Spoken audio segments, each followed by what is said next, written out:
cost of poverty experience. I went through COPE at Sinclair a couple years ago. There's two forms of COPE.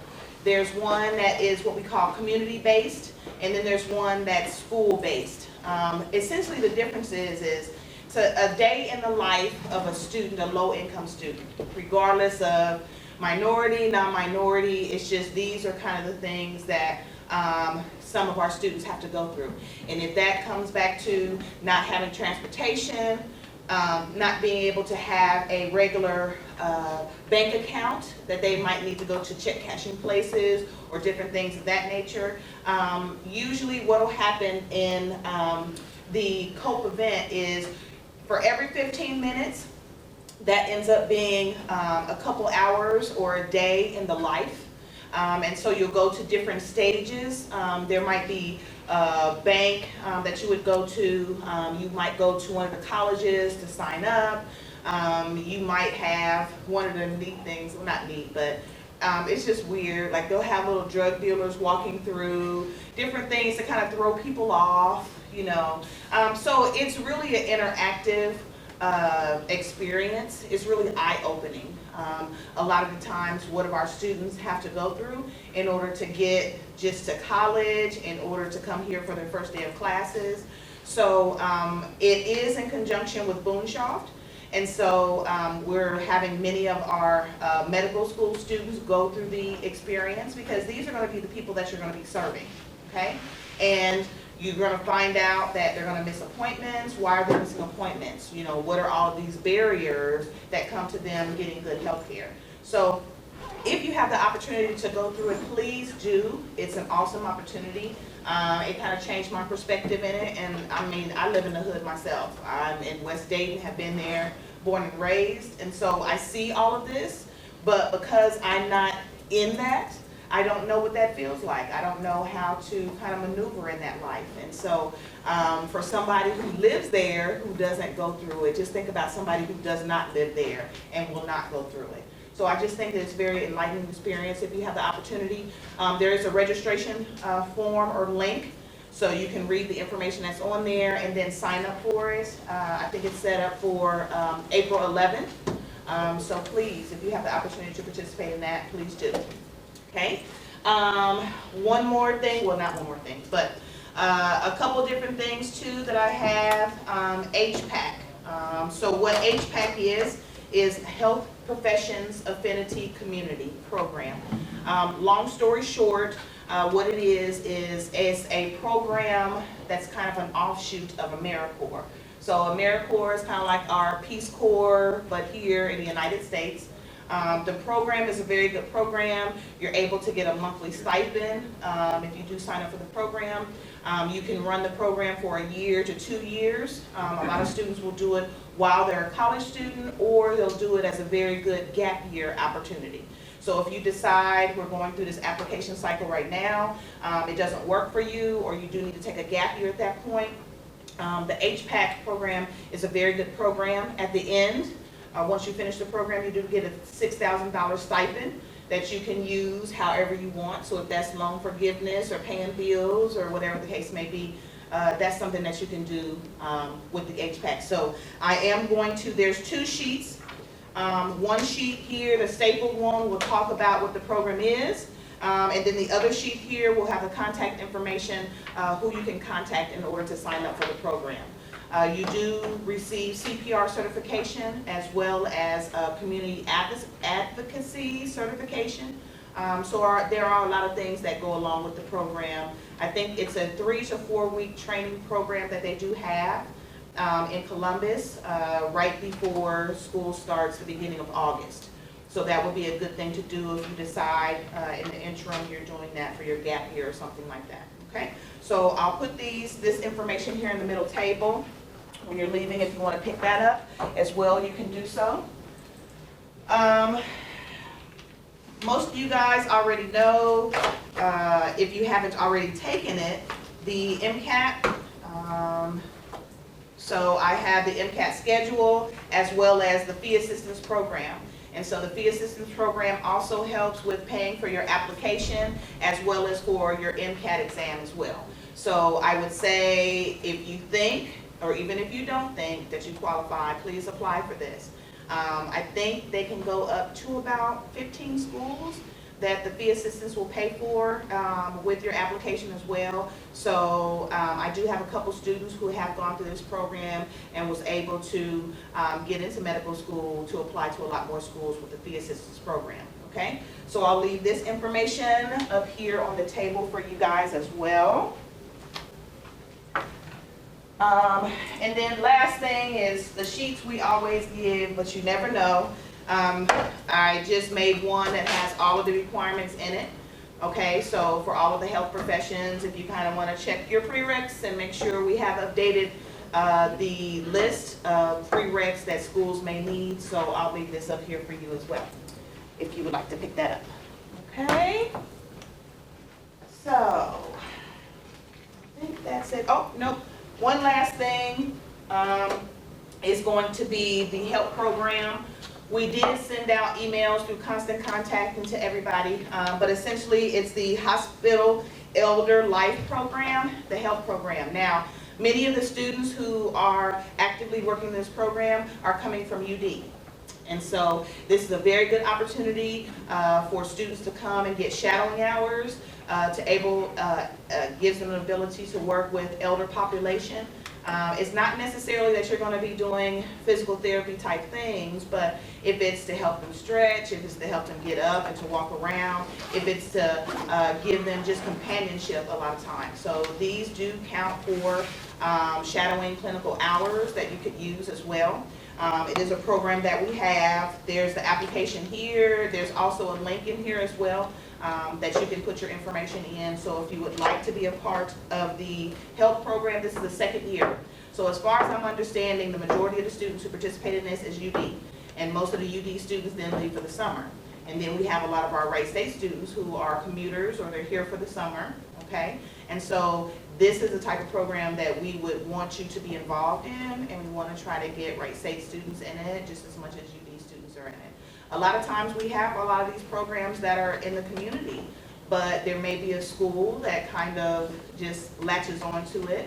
And so we want to make sure that we're at the table getting the resources that are available in the community. So please make sure that you take one and you participate, okay?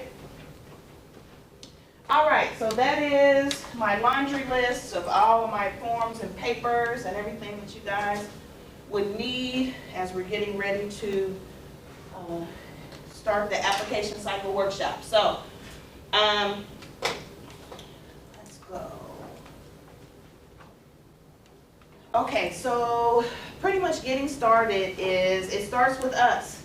Well, it starts with you, but it starts with coming down to our office, 106 Ullman, for you guys that don't know. Most of you guys do come see me, but Amanda is there as well to help with advising our students.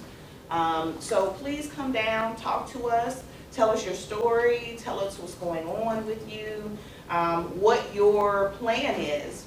Everybody's plan might seem different, or it might seem the same, but we at least want to know what your journey is and what you expect out of this. And I personally usually try to meet the student where they are, and okay, this is what you have going on. Well, let's see if we can advance this. So these are the kind of things that kind of help you brainstorm and make this process a little less intimidating. You know, there's so many students who do go through the process and don't even deal with their pre-health advisors. And so I just say that that's what we're here for. If I can't do anything except give you a little nugget or a tidbit of information that would help make this process a little bit easier, then at least my job has been done. So know that we're here for you. Okay. Now, this is one thing that we also will talk about is, you know, be honest about your preparedness in the application cycle. Many students, it's kind of like the MCAT is the go button. Many students will say, okay, I'm getting ready to take the MCAT, and then that means I'm going to immediately, right after that, apply to medical school. And it doesn't mean that. You know, many a times I'll tell students if I kind of feel that they're on the fence or that they would do better maybe taking additional semesters, I'll tell them, well, if you feel confident enough to take the MCAT, take it. The MCAT score lasts for 3 years. So if you feel like, oh, I've just been honing in on this and I've just been practicing and I think I'm going to do really well in my MCAT, then go ahead and take that. But at the same time, there's all of these other different things that need to make you, that you need to make sure that you have done to be competitive. And so a lot of times that may be taking higher level prereqs or higher level requirements outside of the prereqs as asked. Normally students will come and say, what are the prereqs in order to get into medical school? Okay, so I'll tell them what they are. And a lot of times that is not enough to prepare you then to take the next step to be successful into medical school. And so that's one of the bigger things that we try to talk about. You know, I understand that you guys are getting old by the minute and you have to hurry up and get out of here by 21, 22, and you know, we understand all of that. But at the same time, you know, we're trying to prepare you for the medical field, to be a doctor, to be a physician, you know, to be a DPT or, you know, to be an OT. So that does take a little bit more time. And so we will always give you required courses to take in order to just to get the basic application process started. But at the same time, we also try to look back into what that school is asking for, maybe what their first year prereqs or requirements when you get into medical school or the PA school, what they look like. Because many of the students, as we say, when I go on my visits to the different colleges and universities that do have these medical schools, the bigger thing that we discuss is what would you have done differently, or what would you have done before you left and went to medical school? And hands down, at least 90% of the students said, I wish I would have taken higher level courses before I decided to leave, instead of just taking the required prereqs and then running away. Because I'll tell you, the first 3 classes usually in your first year of medical school is immunology, virology, histology. And we have it here. But you have to realize when you learn it on a medical school standpoint, you're going to learn every single nook and cranny of those courses. Whereas here, at least we're giving you a very good overview of it. So at least you have a starting basis, you know? And so remember how, just think about how you were the first day that you stepped on campus as a freshman. You thought you had it all together, you took your courses that you needed, your pre-college courses and all of that to be successful. And think about how that transition was very difficult your first year, and sometimes it might have been in your second year, and you thought that you were prepared. Well, think about how that is in medical school. The same thing is, this is going to be something new. This is now, you're the freshman again. You're starting all over. And so if you don't have those higher level courses to really prepare you to go forward, then yeah, you're going to be stumbling around like you were your first, year coming here for your bachelor's degree. So think about it in that light. If I could do something on the front end to help me on the back end, okay, because most students, they have tunnel vision. I just need to get to medical school. Get there, get there, get there. Okay, now they're there and they crash and burn because they're like, oh, it's coming to me too quickly, or, I didn't have this, and then we start victimizing ourselves. Oh, poor me, poor me. And it's like, well, if you just would have took a couple more classes, or instead of taking that nice summer vacation with the family, we decide to beast it out and take some higher level classes that might help you in the long run as we're trying to make that transition getting into our professional school, okay? So right now, you guys, if you are going to be applying in any of the health profession cycles, you need to be talking to your authors who's going to be for your letters of evaluation, okay? So we need to, usually the rule of thumb ends up being that whatever profession you're going into, you want to make sure that you get a letter from that professional that you're going into that profession, okay? So if it's an MD or if it's medical school, we need to make sure that we're getting an MD letter or a DO letter. If it's PT school, we need that PT letter, and on down the line, okay? That right there is going to show or be the vouch for you, because they're looking at you, they're kind of seeing themselves in you. And they're like, I think this person has the qualities. I think they have the patience, they have the empathy, those kind of things, and that's what you want them to write about, okay? So yes, for each of your professions, it will do you well to make sure that you do have a letter from that professional that you want to go into that school, okay? Usually, now, one of the things I do want to talk about for letters of recommendation, and it'll come up later as we go through. Unfortunately, right now, due to budget cuts, the letter writing service that we provide for our students is suspended. However, what that means is if there are any students who already have letters that have come to me and I've already talked to them, we're going to continue that process. I'm not going to stop. But any new students who have not received or sent any letters to me, and usually it's just for med school and for dental. All of the rest of the other health professions have to upload their letters individually into their applications. So I'm really just talking about the students who are wanting to go to medical school and wanting to go to dental school. If you already have letters with me, and this is just for this cycle, okay? You know, after everything kind of pans out and our new president, Dr. Schrader, starts, everything hopefully will pan out a little bit better. But at least for this cycle right now, no new letters can come in except for the ones that I've already received, yes. So if we have half of our letters, then we can still be. Yeah, so that's what I'm saying. If I have received one of your letters and I already have them, then the rest of your letters, yes, can continue to come to me. But if I have not received any letters from you thus far, and you're in either dental or medical, then we'll have to do it as an individual letter upload. And then if there's any confusion with it, please come to my office and we'll talk about it, and I'll help you step through the process to do that, okay? So, yes? I just want to make sure, so if I have somebody write a letter, I'm not one of the ones that have given me a letter yet. Correct. It goes right to my application, it doesn't come to me.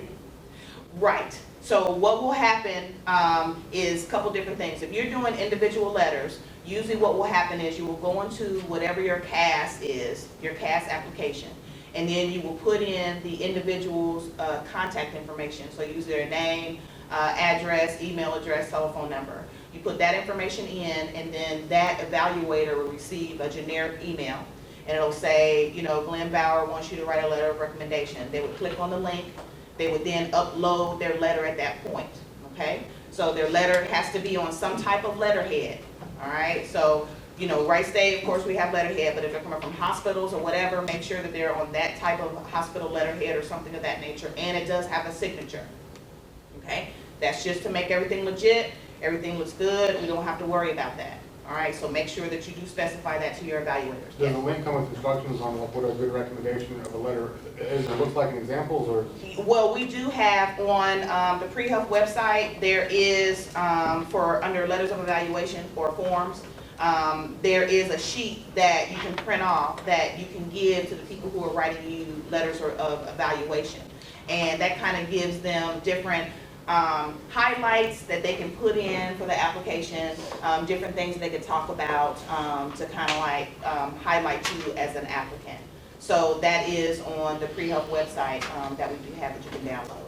Also, for the people who, again, like I said, I've already started collecting letters for you. That is the form that's on the back of that sheet that they can read in order to add quality things about you in their letter. Okay? All right. So, again, 2 weeks ago, we had the personal statement workshop, so we need to make sure that we're working on our personal statements, okay? We need to make sure, again, why I want to do this, essentially. Now, there are different prompts, and we went over that. Again, the personal statement workshop has been uploaded to the COSM, or the Wright State COSM YouTube channel. So if you go in, you should be able, but I will try to send the link out to everyone. Make sure that we're working on our personal statements. Why do I want to do what I want to do?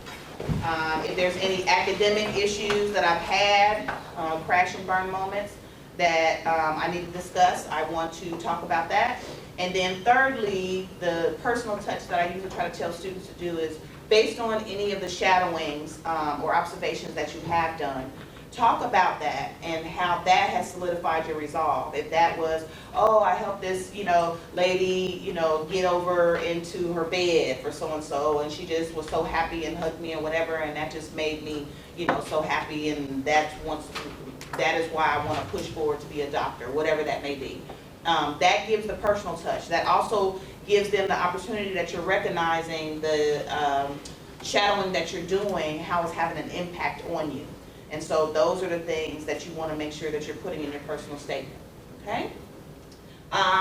Also, make sure, since most of the applications are not going to be opening until either the end of April, beginning of May, I would suggest that you go on now. Some of them have 2017 information, some of them still have 2016 information, but for the most part, it's pretty much the same. So I would say print off the instructions if you're able to. I think this may be about the last year that they might allow you to be able to go in and print off like a whole packet of the instruction of the different CAS systems. Most of the instructions are embedded into the application itself. So you would have to go and open up your PT-CAS or open up your OT-CAS or what have you in order to be able to read the different instructions about how to put your coursework in, you know, from the beginning to end, okay? So as we go through this, we'll talk about the different applications and when they open and that kind of stuff and how much they cost when we go through it, all right? And then for anybody who might be a repeat applicant, for most of the applications, the CAS systems, if you're applying a second or a third time within it, it does allow you to copy the information over between the two application seasons. They won't send over things like letters of recommendation. They will attach or keep your GRE and MCAT scores attached to the applications as you go through the different cycles. But for the most part, just make sure that if you are designating that you're a reapplicant from the previous cycle, to just verify all of the information that has been put back again in your, that's going to copy and paste over between the two applications. Okay?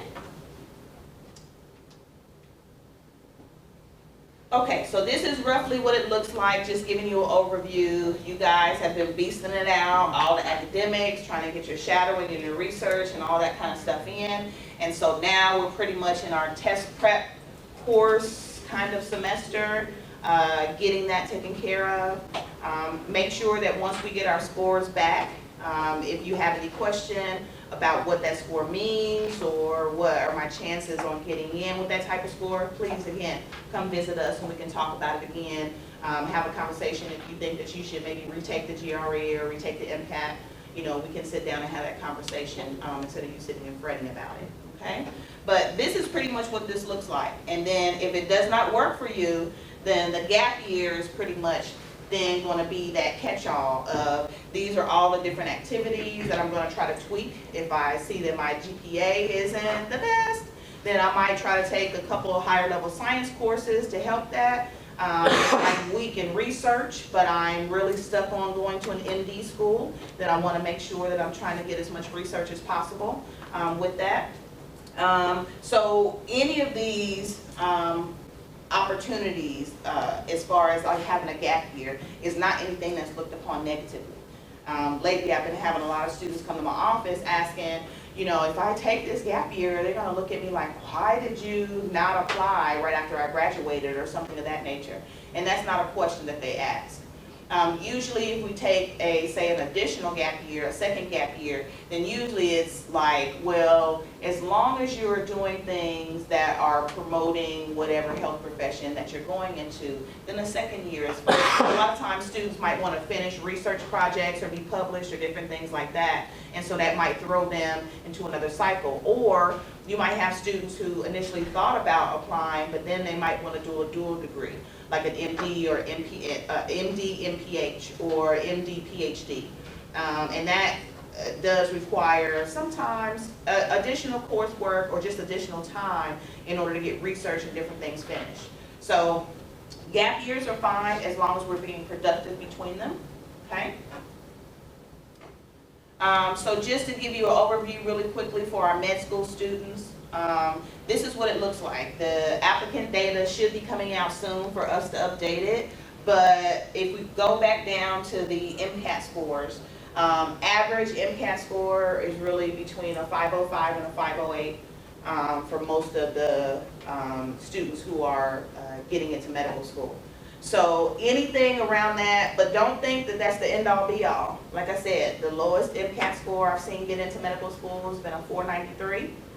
The highest MCAT score that I've seen come out of Wright State thus far has been a 519. It's just kind of one of those things. A lot of times I'll tell students to come talk to me and we'll talk about the MSAR, which is the medical school admission requirements. That's a little bit more detailed than just going to the different schools' websites and looking at what their requirements are. The MSAR will pretty much give you the nitty-gritty of what you want, what the minimum MCAT that they take, you know, all that kind of stuff. So usually I tell students, as you're getting ready to apply, look at the MSAR. You know, let's pick those schools that my metrics fit, that my numbers fit into. We always know that we have our dream school we want to go to, but in a realistic point of things, we just want to make sure that we're applying to schools that we can actually get into, okay? So that's the bigger picture of what I wanted you to get out of this. So now, the medical school applications. The AACOMAS application is for DO. The AMCAS application is for MD. And then again, we know that Texas is its own state, or I should say its own country. So the TMD SAS is the application that is for all of the health professions that are in Texas. So if you are looking to do medical school, dental school, anything kind of school in Texas, you will have to open up the TMD SAS, and because those schools will not be listed on the regular AMCAS or AACOMAS applications. Okay. So these are the other healthcare profession applications that we have. So podiatry, dentistry, physician assistants, the ChiroCast, the OTCast, OptumCast, PharmCast, PTCast, and VimCast that we have. Okay, so for my PT students, all right, the application cycle usually is supposed to be opening this cycle July 6th, okay? The application release dates is August 15th. So what that means is you can start submitting your application July 6th. By August 15th, those applications are going to start trickling down to the schools that you indicated that you want them to go to. So that gives you a month, okay? That gives you a month to get your GRE done. That gives you a month to update a lot of your information for your application. Once you do submit your application, whenever that is after July 6th, there is up to 5 weeks of verification. So what that means that once your application has been submitted, it will then sit to be verified. So everything that you put in it to it. So usually PT has what we call PT shadowing hours. That you have to, there's a form that's going to be in the application, will step you through, that you'll have to print off, and you'll have to go get signatures about dates and times of when you did your shadowing for PT. So that will also be in your application. So the bigger thing that I try to get students to understand is the later that you apply in any of these CAS cycles, you have to realize you've got a whole month of verification that your application is going to sit, and they've got to find out that everything that you put in it is legitimate. And so the later that you wait, you know, you're thinking of, oh, the deadline for this school is, you know, October 1st, you know, but if you're not putting that application in or submitting the application in until maybe the end of August, September, that 4 or 5 weeks of verification is going to run you right up to the deadline of that school. And if verification isn't done, then your application is not going to get to that school. And then whose fault is that? It's not the verification's fault. The application service fault. It's when you decide to submit your application. So that's why we always tell students, please submit as early as possible. Okay? Applications for PTCAS, the application itself is $140. And you get one school with that, and then each additional is going to be $45 for each school that you add on to that. So average, most students will do about 8 to 12 schools for PT, so add that up. It adds up really quickly. So we're looking at a lot of these applications are starting off right off the rip at about $350, $400, just based on the different schools that we want to apply to, okay? They do accept up to 4 letters of recommendation, and like I said, we need to make sure that one of those are at least a professional in the field, okay? Mostly all the CAS either wants to see, well, does want to see a professional in the field, and usually science professor grades or letters, okay? So those are usually the 2 biggest things. So we're going to need to be nice and buddy up with our professors, and hey, Dr. Ratucci and Dr. Seaver, please help me, you know, so we're gonna have to do that, okay? Official GRE scores, when you do go to take your GRE, you're pretty much going to put in, that you want your GRE scores to be sent to your PTCAS application. And then once it's embedded into your PTCAS application, then you designate what schools you want all that to go to, and it will go down to those schools, okay? Early decision. So most of these health professions will have what we call an early decision. What that means is, say for instance, you have in your heart set, and I'm gonna go to Boonshoft, that's the only place I really wanna go. I might go to other places, but Boonshoft is the bee's knees for me, okay? So essentially what I'm saying is, I'm going to only apply to Boonshoft, and usually that application window and process is really short and fast. So most of the applications need to be in sometime in August, and then usually a month or so after you, and that means everything. That means your letters of recommendation, that means your GRE scores, that means your transcripts, everything needs to be completed if you're doing early decision, okay? Then, after you do early decision, usually a month after that, students will find out that, yes, they got into that school. So that is the school you're gonna get into.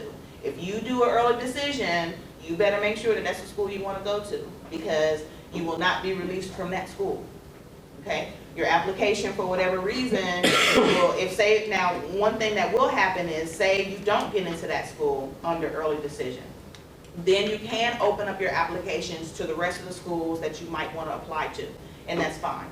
But if you do make it in on an early decision, that's the school you're going to go to. Your application will not be released. And then if you decide for whatever reason you done changed your mind and you don't want to go, I'll be very honest with you, then you probably won't be that profession. Because if you do an early decision, you decide you don't want to go to that school under early decision, it's going to be very, very hard for you to come back in the next application cycle and decide you want to go to somewhere else, okay? Because they will see the information that you did from the year previous. And students who come in during early decision, that's why I'm like, you better be very focused that that's the only place you want to go. Because if you walk away from that opportunity, then you probably won't have another opportunity, okay? Also with PTCAS and really with all of them, but there will be transcript forms. So when it's time for your transcripts to be sent in to the PTCAS, within the application, there are transcripts forms that you fill out. So you would fill out that form, and then you would take that form pretty much to our registrar's department, and then registrars then will send out your official transcripts to the application service that you wanted to go to. Okay, so don't just go up to registrar and say, oh, send us over to PTCAS. No, they don't want to do that. Everything has to have your name, your PTCAS ID, all this kind of stuff. So once you do open up your applications, okay, it will have all of your printed information on it. So then when your transcripts are received by the application service, that they can match up your PTCAS ID number with everything else that you're doing and you're sending in, okay? Yes. Is that the same for all universities? Is that the same for all universities? Yes. Yes, it is, because in the application, it doesn't matter if, say, you got a degree from Ohio State or somewhere else, you're still, once you put your transcripts in about where your transcripts are going or coming from, then it will print off a transcript form for each of your schools. So say, for instance, if you got 2 schools, Ohio State and Wright State, when you then put in the transcript information from Ohio State and Wright State, it'll print out 2 separate transcript forms then for you to take to the registrars and drop that off so then they can send those official transcripts into your application service. Understand? So then, since PTCAS did kind of change, if there was anybody who did apply in the 16-17 cycle that's coming back to apply for the 17-18 cycle, there won't be the reapplicant that flips over. A lot of times when there's new information that's added to application services, sometimes you don't have that feature to copy and paste over. So just at least for this application cycle, you won't be able to copy and paste over if you applied last cycle, okay? And then there is, and most of the CAS services now have transcript services. So what that means is they would actually put in your transcripts for you instead of you sitting there tediously trying to figure out what code goes with what. Because you'll find out really quickly, like say if you took a zoology class, okay, that zoology then the generic heading of the zoology might be biology, okay? And you'll see as you're going to put your transcripts in, it can get really tedious. And why they do that is because they want everybody's transcripts and everybody's application to look uniform and the same. So they know that all these different universities have all these different crazy names for a biology class. And so they just want everything to come together and be uniform for all the schools to see the same information. Okay, so that's why that's there. So the transcript service is, I think it's, if you have 1 to 3 transcripts, it'll cost $55 if you want them to put that stuff in for you and you not have to worry about it. And then if you have usually 4 or more, it'll be $105 for them to actually put it in. And that is not included into the application fee of $140. Okay? So see how quickly just the application itself can add up. We haven't even got to secondary applications, because once you start receiving secondary applications, schools can charge you anywhere between $25 and $65 for secondaries, you know. And so this is very pricey. So that's why I usually tell students, let's be very mindful. I understand that you might be leaning one way or the other, but then when your pocketbook becomes an issue in it, you know, it can become real quick, okay? So then we go OTCAS. Our OTCAS is gonna open July 17th. Again, it has application fees of $140. Each additional school is $60. They want or can accept up to 5 letters of recommendation, and they don't want committee letters anymore. So let me go, we'll talk a little bit more about committee letters later on, but I'll just explain real quickly what it is. There's usually 3 types of letters. You have an individual letter, you have a letter packet, and then you have a committee letter.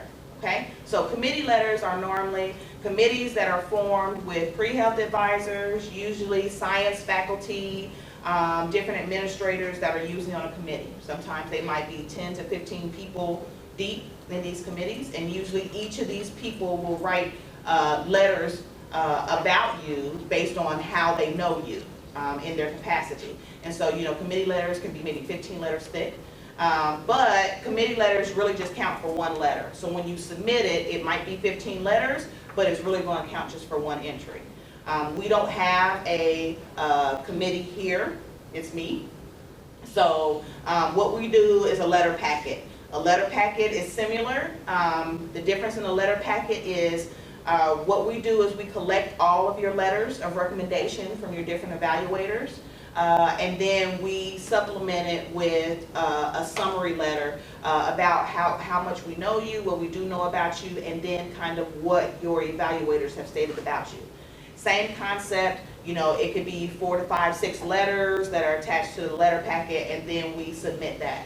So really, I'm just a letter collector, and then I kind of just summarize everything that's been said. And if I like you, you know, or you come see me a lot or whatever, then my letter might be a little bit longer than normal. Okay, so that's what that is. And then your individual letter will pretty much be, that letter will come directly from the person who's writing the letter for you, your evaluator, and it will go straight into your application. So that's the difference between committee letter, letter packet, and the individual letter. Okay. So then, just like the official GRE scores, you're going to need that. Same thing when you're taking your GRE, make sure you let them know that you want to go to your OTCAS. OTCAS, they want about 40 to 120 shadowing hours in 2 different settings. Their verification process is about 4 weeks. So after you complete your OTCAS application and you submit it, it's going to take about 4 weeks in order for them to verify all the information you put into it before it goes down to the schools that you designated. Okay? And you can submit your application without your letters of recommendation. So I usually try to provide information to students. What's the minimum amount of information that you need in order to submit your application? Because we want to submit it as soon as possible. I found this last cycle that we went through, there were many students who didn't submit their application until August, you know, September, which they were already kind of out of the runnings at that point. And so I kept stressing the point of stop waiting for your letters of recommendation, please just submit your application. The letters of recommendation can come later. And so, you know, I usually try to let you know what's the bare minimum you need to get your information in so it can start the process, all right? So then we've got CASPA, so for our students who are interested in being a PA. The application cycle is gonna open April 27th.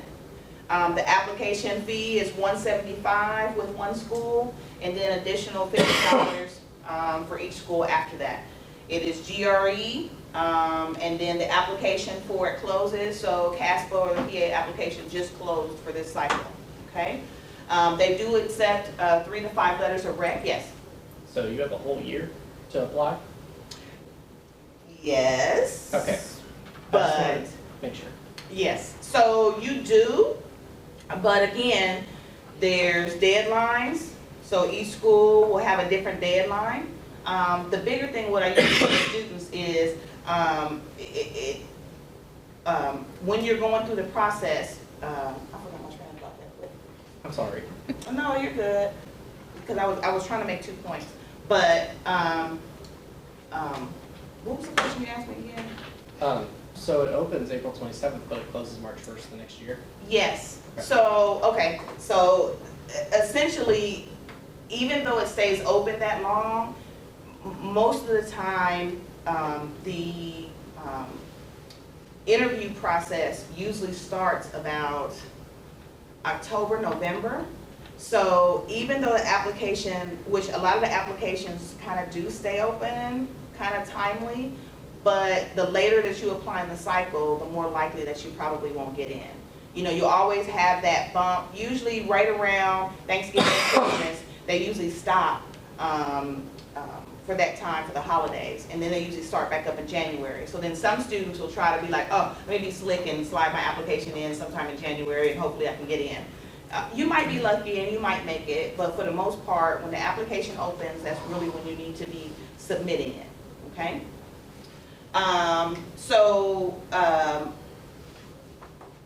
3 to 5 letters of recommendation, verification about 4 weeks. You can submit your CASPA without your transcripts or without your letters of recommendation.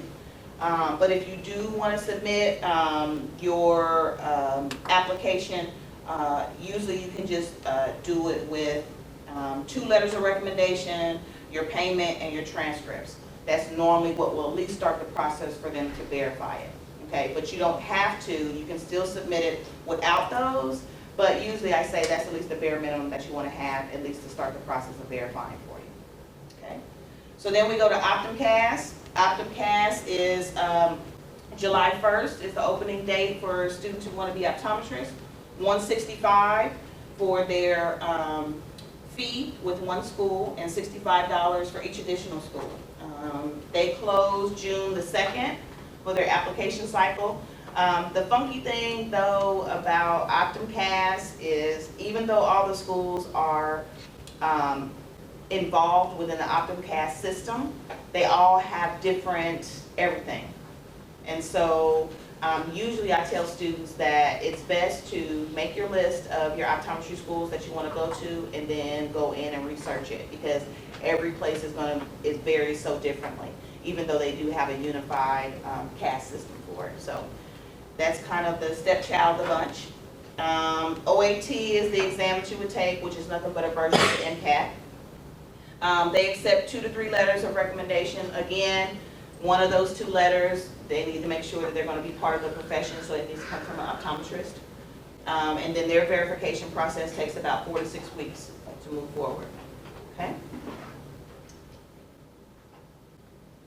PharmCAS, so any of our students wanting to be a pharmacist, you guys' application will open July 12th.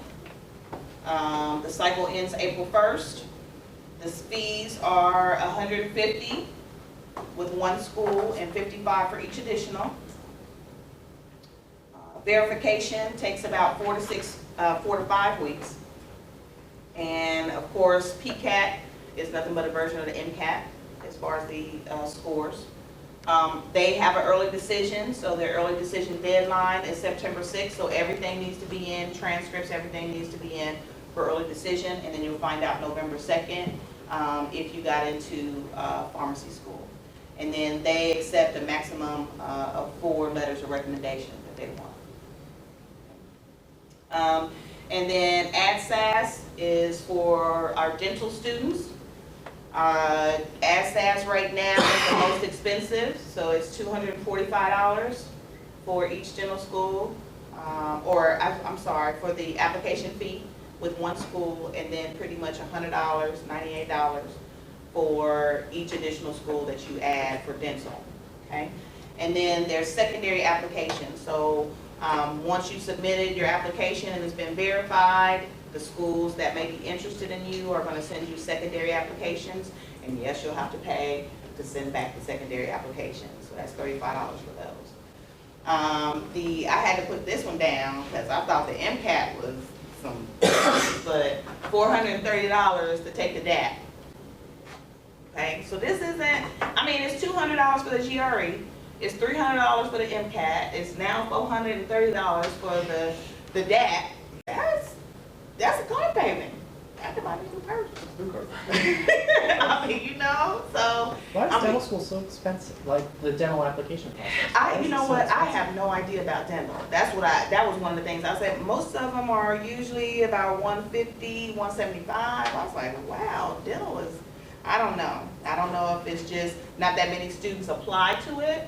And so then, you know, you have to recoup your money and your funds somehow. So, you know, that might be it. But it will take 3 to 4 weeks for your score to come back, almost the same as MCAT. And it will automatically upload into your application. The dental application for this cycle did change, which is way 100% better. There are 4 letters of recommendation that you can use for the application, and their verification can take 2 to 4 weeks for dental. VMCAS, so my veterinaries or veterinarians, application cycle is May 13th. The fee is $205 with one school, and it's $100 for each additional. 3 letters of recommendation, GRE or MCAT. If you want to pick one, always go for the GRE. Okay, no reason to kill yourself with the MCAT, all right, if you don't have to. The application cycle will close September 15th. So that means this cycle is very short. Okay, so pretty much from May till September is the VMCAS open window, and you need to really have everything done by August 15th. So what that means is, you know, from May to June, your application needs to be going in, because by the time August 15th hits, it should be verified, already going down to the schools. Okay, so that again will show you need to apply early. And then up to 4 weeks of verification, and then you can submit. She decides she wants to expand out. So now outside of the school, you know, being able to show leadership within that, that's what they're going to want to see. Okay, because I mean, you have to be a leader. You have to stand up and take charge of your patient's health, and that's being the leader.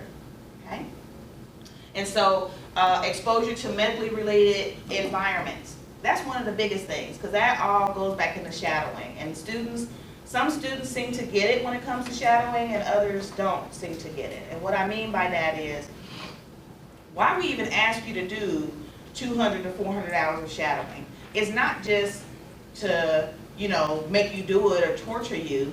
It's a cyclical thing. It's, if I'm shadowing, okay, then I'm able to talk and speak with the doctors or the professionals that I want to be.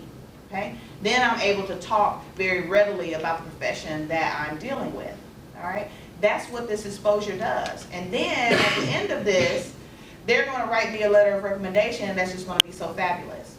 And so a lot of times I'll ask students, it's like the same students that I ask if they have shadowing say no, are the same students that turn around and don't have any letters of recommendation. And why is that? Okay? So that's why they go hand in hand. You know, it's like, if you don't go talk to these professionals and tell these professionals that you want to do it and have them watch you and see if you care about their patients and have some kind of empathy and work ethic, then how are they going to write these letters for you?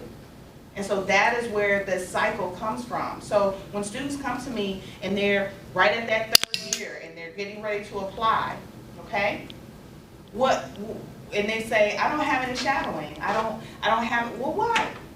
What you doing? What have you been doing? You know, or they've been volunteering at Rizon for 2 years and ain't never walked with a doctor, never talked to a doctor, never said anything. But, oh, I've got shadowing, though, I'm volunteering.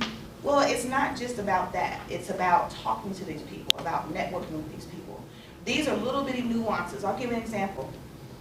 I had a young man who was going into physical therapy, and he went talking to everybody that he could, okay? And so he found out little bitty things about the different schools and what you're looking for. So what I mean by that is, if you're a physical therapist and you're going to go to UD, 9 times out of 10, you're going to be dealing with just strictly UD, Ohio, Dayton, that's it, okay? If then, let's say, we decide to go to, let's say, UC. UC then spreads you out a little bit more, allows you the opportunity maybe to have, you know, throughout the nation, different residencies that you can go to, okay? That's going to spread you out about further than the boundaries of Ohio.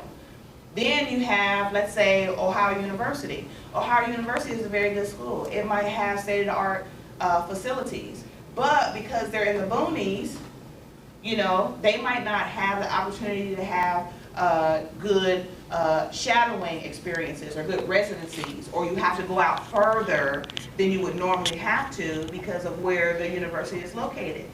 So you wouldn't know those little nuances, okay, about what you're looking for. If you're one that wants to travel and wants the opportunity to get out, then why would you then focus everything you want to do on UD, knowing that you're just going to be dealing in Dayton? When you leave there, you're going to be the best physical therapist for Dayton, but you won't have that opportunity necessarily to spread your wings, okay? So again, you won't know this unless you're talking to the professionals. Again, you won't know this unless you're shadowing. So that's why shadowing is important. That's why when you come to my office, one of the first things I ask you is, what are you doing shadowing? What are you participating in? Because that's who you're going to be talking to, those professionals, okay? So that's how that cycle works. And a lot of times students don't get it. Or they're like, oh yeah, I have shadowing opportunities set up in the fall. And I'm like, but didn't your application open May 1st? So what is the fall going to do for you right now? So when we're opening up these applications, we need to understand we're opening up the applications with the idea that we have already completed this stuff. This isn't stuff that's ongoing, okay? So, exceptional communication skills, interpersonal skills. You gotta know how to talk to these people, okay? You're gonna have to be able to tell them bad news, right? How you gonna be able to tell them? You know, I mean, let's keep it very seriously. If we might have to amputate. We might have to remove. You know, we might have to have a big change in our life. How are you gonna be able to effectively communicate that to your patient? And then be able to take what they're gonna shoot back at you. I mean, you know, if somebody's gonna cut your leg off, how are you gonna feel? You know, so you have to think about it in big terms of that nature. So your communication is very, very important to be able to do that. Written, so that's one of the reasons why your applications are so full with these different essays, because I want to see how you write. Because 9 times out of 10, how you write is how you talk. That's how it sometimes pans out. Interests outside of medicine. So this is what becomes very important when I try to tell students. You know, they're like, what can I do to be that competitive applicant and this and that and the other? Put forward who you are.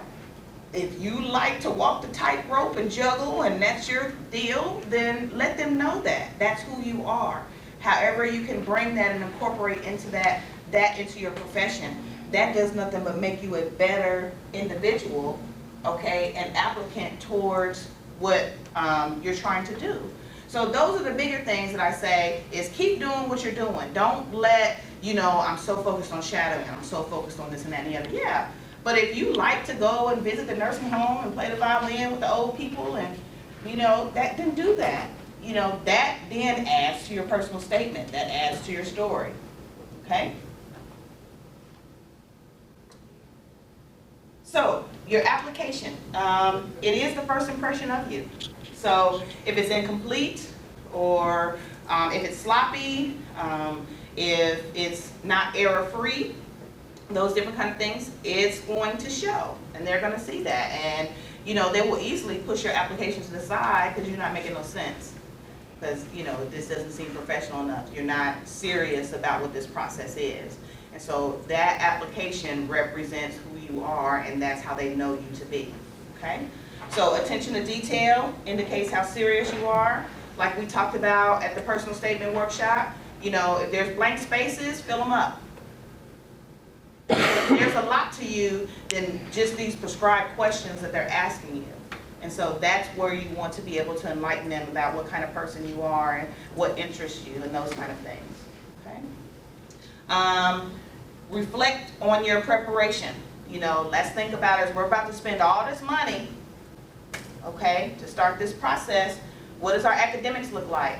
Should I maybe take a gap year? You know, a lot of students are in this, well, I'll take a gap year, but let me just try it. I'm like, okay, well, if you think you got $500 to go try something, then go right ahead and do that. But that's what it looks like. So I know that it's this catch-22 of, I don't want to waste my time, I'm getting old, I really want to hurry up and get out kind of thing. Yes, but again, we're not just preparing you to get to medical school, we're preparing you to get through medical school. Okay? So if that does take a little time to come back, then make sure that you do that. All right? Just like your MCAT or GRE score. You know, come talk to us. What do you think? I mean, I had a whole line of folks that got 498s on that MCAT, and they're like, what do I do? Do I spend another $300 to go see if I can get better than a 498? And then we'll look at where they're applying to. We look at what their secret sauce looks like. Everybody's gonna be different. There might be somebody I say, let's run with that 498. There might be somebody I'm like, no, you might need to retake that again. You know, and it's for different reasons. It could be what their GPA looks like, you know.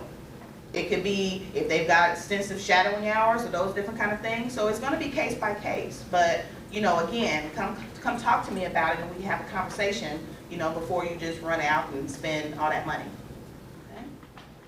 Okay? Work activities, exposure to medicine, the community service, volunteer, leadership, we've already talked about all that. And so that's that cyclical. I need to go talk and see these people in order for them to write nice things about me. Okay? And then, again, keep your application updated. Make sure if you're moving, if you are using a different email address, which you shouldn't, make sure you have a nice little email address instead of fancylips.com, you know, or something like that. You know, we don't want to do that. How'd you know, Marilyn? Glenn. Okay? So, you know, we're trying to keep it, again, as professional as possible. All right? Like my girlfriend, she has this one, Nisha Too Good. I'm like, I know you're not going to put that on your job. Nisha Too Good? Like, come on, you know. So, we understand, but we have to keep it professional, okay? So, now we're in AACOMAS, so the DO application, okay? So, application fees for DO is $195 with one submission or one school. Each additional is $40, okay? April 30th is the close date for the application. So AACOMAS or DO application for this cycle is going to be closing soon. May 4th is going to be when the new DO application opens, okay? And then June 15th is when it goes down to the school. So what that means, we already know that MD and DO, they usually open up around the same time, but the submission process is different. So if you are applying to both MD school and DO school, I usually tell students, fill out your DO application first, okay? Your DO application doesn't have that stop point where you have to get a certain date in order then to submit your application. When the AACOMAS application opens May 4th, it is open and it is ready for any time at that point for you to submit your application. Now the MD or the AMCAS application, it will open up in May. All you can do is put in all your information. But then in June, it opens back up for you to actually submit your application. So what normally happens traditionally is most students will come in and not even do their AACOMAS is almost like a afterthought. Okay, which really, it should be your first application that you do. It's one of the easiest. They've revamped it and it's really nice, so it's one of the easiest to do. And you can immediately send it out. You don't have to wait for anything. And then also, you have to look June 15th. So that means from when it opens May 4th to June 15th, that's when they start sliding down to your schools. So you need to be there May 4th with your application opens, putting in everything that you possibly can so it can start submission as soon as possible, because it's gonna take what? 4 weeks for submission, for verification? Okay? So think about it. If I am not gonna do this until, let's say, May 31st, okay? I submit my application, and then 4 weeks after that puts me past the date that it's going down to the schools, which is fine. But if I'm trying to get into a school that is receiving 5,000 applications for 116 spots, I think that I should be in that little window. I think I should be one of the first on the top of that pile, okay? And so I always tell students, please submit. If you're gonna do both, please submit your COMAS application, because it can go straight down and be submitted and start the process, all right? Let's see, again, like I said, the application instructions, because I'll tell you to print off the application instructions and read through it. However, you can look at 2016-17 cycle. The application of the instructions and everything are in there, and they're pretty much not gonna change too much. But again, you can't print them off. The transcript mailing, you don't necessarily need that information because it will be in the application, but that's pretty much where the registrar is going to be sending your transcripts, okay, when it leaves here. Your MCAT score doesn't automatically upload to your COMAS, so you will have to go into AAMC, okay, and ask them to release your score over to your COMAS application. All right. Now it will automatically upload into your AMCAS, your MD application. All right, but it won't into your COMAS until you tell it. Okay. There are what I say academic update windows. So there are chunks of time that you can then upload your new grades. So say for instance, when you go to apply, if you are in the middle of taking a biochem or anatomy class and you have applied, but then those grades are not in that application, then usually they give you 3 different windows where you can then upload your grades. And it's very plainly on the application what it looks like when you can upload any updates that you may have to your application at that point. Okay. Now, for COMAS, one of the things that kind of stirred up a little brouhaha was that the May 1st is when a COMAS is going to be changing its evaluation of coursework. So what that means is a COMAS used to do, or the DO applications used to just take the highest grade of what you get. So say I took OChem first time, got a C, and I took OChem again, second time, and I got an A. Then usually a COMAS would take the higher of the grades that you got and average that into your science GPA. And so it's no longer doing that. All right, so a lot of times students would say, oh, well, DO was the easier one to get into because they would just take whatever my best grade was instead of combining them like AMCAS does. Okay, so AMCAS will combine everything that you've done, regardless, if it's a repeat or whatever the case may be, they don't take the highest. Now, it is a change for the application service itself, but that does not necessarily mean that the schools, the DO schools, when they're evaluating you, are going to be evaluating you in the same way. So that was one of the things that we talked about on our conference call. That's going to be up to the school. So if the schools still want to keep the policy of taking your higher grade for your OChem after you've replaced it or that kind of thing, that will be school by school specific, okay? But for the whole general application itself, it will run exactly like the AMCAS application runs, and it will combine all of your grades and not take the best, okay? And then a COMAS has 6 letters of recommendation, so you can do up to a maximum of 6 for a COMAS, okay? Healthcare experiences usually listed within it, if you're trying to parse it out, usually comes as non-healthcare employment, extracurricular activities, non-healthcare volunteer, oh, I left my L out, volunteer or community enrichment, and then actual healthcare experience. So those will be the different separate headings that are in the applications that you'll kind of have to distinguish your activities that you participated in over this time and where they would go. And there's different explanations, like they'll say if paid or unpaid or those different kind of things. So they'll specify within the application what exactly they want in those sections, okay? Just like I was saying, you just want to make sure, like with your standardized tests and those kind of things, that when you're asking for the information to come over, that you have your AAMC ID number and those kind of things, just to verify that it's going to the right application. And then AACOMAS does have a transcript service. So if you want them to put your transcripts in, then it's going to be $65 for 1 to 3 sets of transcripts, $90 for 4 to 6, and $140 for 7 or more. Okay? And you can submit your application without your transcripts or without your letters of recommendation. All right? But I say you want to at least, minimum, is have your transcripts in and have your personal statement done. Okay? That is usually the minimum I push students to have in their application. And then we can work on trying to gather your letters of recommendation from your evaluators. Okay?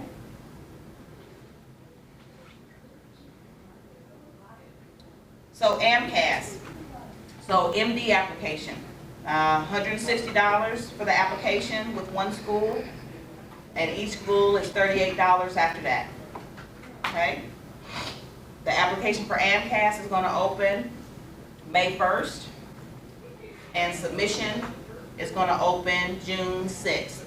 So that's what I was talking about. The application will open on May 1st for you to put all your stuff into it and dump it in there.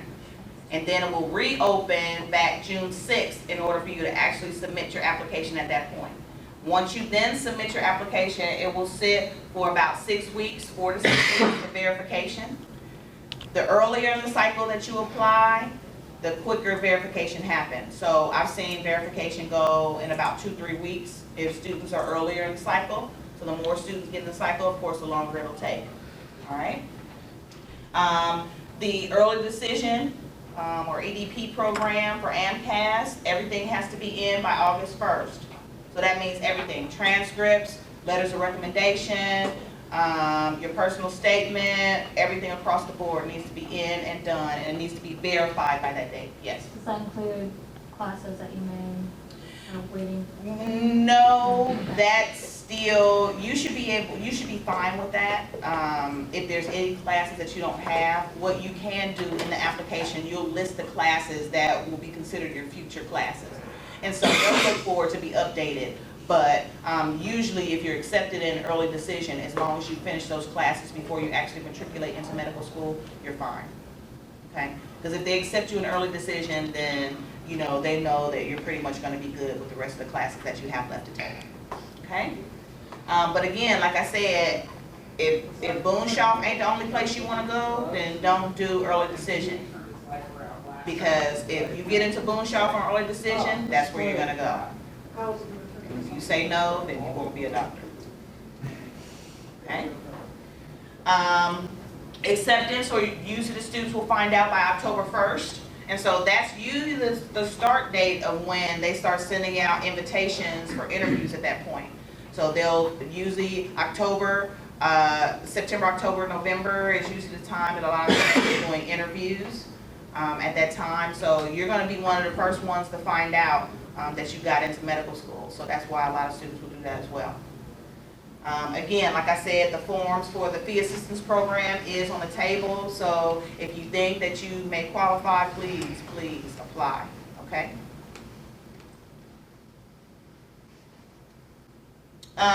And this is pretty much, it kind of gets out in the weeds, but essentially it just talks about your science GPA. So most of the medical school applications or most of the health profession applications, you're going to have 2 GPAs. You're going to have your cumulative, so everything that you've done, and then they usually will pull out any of the science classes that they wanted for the prereq for that professional school that you wanted to go into.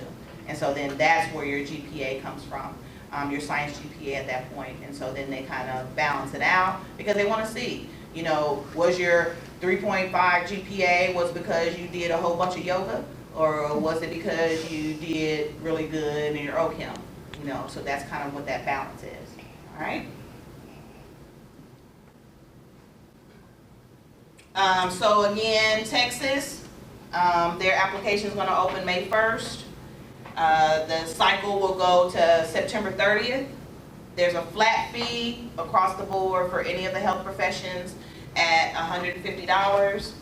Their early decision is August 1st, but you find out, now, there's a range, when I said decision is between September 15th and the 29th. That differs between if it's a dental school, if it's a medical school, if it's a vet school kind of thing. So that's the range of when students starts to find out for early decision. Letters of recommendation, you can either do the letter packet, the committee letter, or you can do individual letters in AMCAS. In Texas. And then they do have several different essays that they want you to complete. There's 4 pretty much essays that you'll have to do for them. Theirs will take 2 to 4 weeks for verification. And then your interviews usually take place between July and mid-January if you're applying to Texas. Work experience, usually you can talk about 15 different experiences. Within those experiences, there can be 4 different occurrences. So say it might be shadowing, and then there might be 4 different things I did under that, and you know, volunteering. You'll be able to list out different things. So say if you've got those 1s or 2sers that you came in, you're like, oh, I did this for one time, or you know, but you want people to know that you did that. That will allow you to be able to kind of drill down into those different experiences. Okay, they will ask you.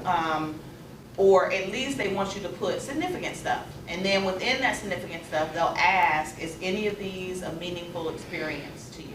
And if it is a very meaningful experience to you, they then will want you to elaborate on why that was so meaningful to you. So there are different opportunities within the applications that kind of highlight the things that you're not necessarily able to highlight in your personal statement, because they will tell you, if you put this information somewhere else in your medical school application, don't then put that same information in your personal statement. It's not to repeat yourself. It's to enhance whatever else information that you put into it. So make sure that they differ, okay? Like I said, if you are planning to type it out and cut and paste it into your application, make sure that you're not typing it within Word. Make sure that you are typing it within like Notepad or WordPad or something like that, just because Word has extra default spaces in it. And so it'll take your word count off if you typed your personal statement all the way up until the number. You don't want then that to be a problem and you're trying to take stuff out of it and there's nothing you can take out of it because you initially typed it in a Word document, okay? Let's see. Personal statements, we pretty much talked about that. Let them know who you are, why you want to be this doctor or physician. Make it about you, give yourself credit. A lot of times it's so easy to talk about someone else, but then we don't want to seem necessarily braggadocious on ourselves, and this is kind of our time to toot our own horn. Okay, so yeah, you want to make sure that you put it out there. You know, your awards, these are the different things that you kind of worked hard for through your whole career, and now you're trying to highlight it in this one application so they can see who you are. Okay, honest and forthright always, because a lot of this stuff can be verified now. We didn't have Google back in the day, so you say something you said you did, make sure you did it. Okay, positive language, of course, proofread, error-free. Show your passion, do your homework on the different schools, because when it's time for you to either write your secondary applications or to do interviews with these people, they want to know, do you know anything about us? One of the questions they'll ask you really easily, why should we bring you here? What do you know about us? Do you think that you would fit in? These are very direct questions that they'll ask you. And, being able to use their jargon and throw it back at them, then that lets them know, oh yeah, they did their homework. They know what they're talking about, okay? And speak of your growth. So if you did have that crash and burn moment academically, and you see yourself making that change, or say if you kind of hem-hawed and was wishy-washy, I didn't know if I want to do pre-med or PA, or those kind of things, be forthright with that. you know, I've now matured myself, I see my focus, I know exactly what I wanna do. You know, you wanna talk about that kind of thing, so then they can see, alright?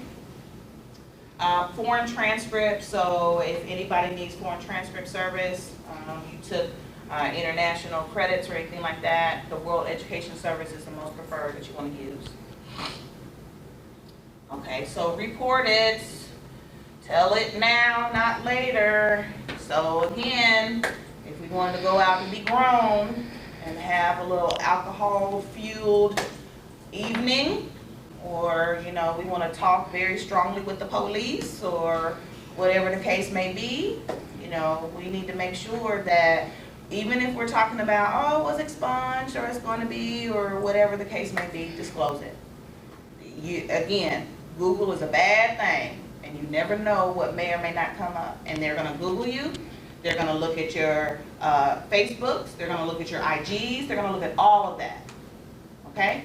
So if you wanna act a fool on there, and you wanna do something inappropriate on there, that's a very good way of getting your acceptance yanked, okay? So please, please disclose it, all right? Verification process, we've pretty much already talked about that and what that looks like.